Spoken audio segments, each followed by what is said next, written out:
Merhaba arkadaşlar, İmre'nin Dünyası kanalına hoş geldiniz. Bugün sizlerle sadece 2 tane malzeme ile gerçekten bağışıklık sisteminizi güçlendirecek, kuru, öksürüğü, gıcığı, metabolizmanızı hızlandıracak çok güzel doğal bir antibiyotik yapacağız arkadaşlar. Bunun için gerekli olan malzemelerim süt ve sarımsak. Bunu öncelikle şöyle bir fincan sütümü ölçüyorum hemen. Bunu cezveme dökeceğim. Çok kaynatmayacağım arkadaşlar. Bunu ılındıracağım. Ilık şekilde olacak. Sütümü ocağa götüreceğim. Ilınana kadar ocakta tutacağım. O arada da sarımsağımızı hemen döveceğiz. Ben bunu ocağa bırakıp geliyorum. Evet arkadaşlar, sütü ocağımıza koyduk. Hafif ılınacak. O arada ben sarımsağımı hemen ayıklıyorum.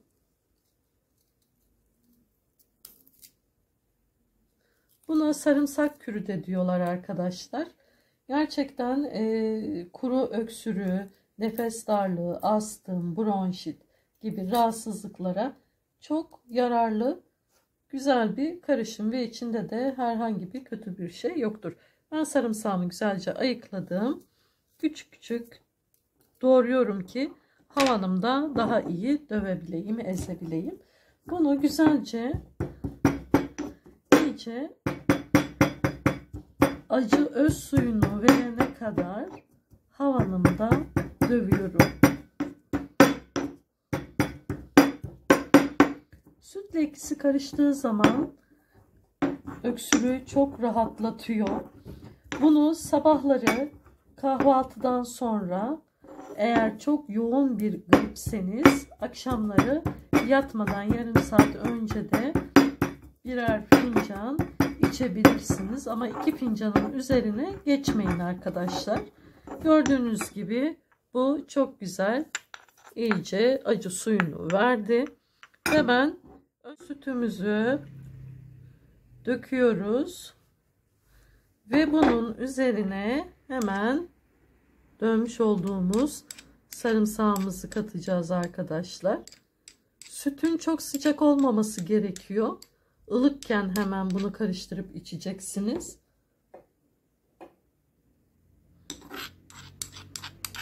Ve bir dişi yeterli geliyor. Sarımsağın zaten yoğun, kendine has bir lezzeti var. Bütün aromasını veriyor. Ben bunun içine biraz süt ekleyip komple bütün sarımsağı almak istiyorum. Evet, gördüğünüz gibi sadece 2 tane malzemeyi karıştırdık ve kendimize çok güzel evde bizi hastalıklara karşı koruyacak, enfeksiyonlara karşı koruyacak doğal bir antibiyotik hazırlamış olduk arkadaşlar.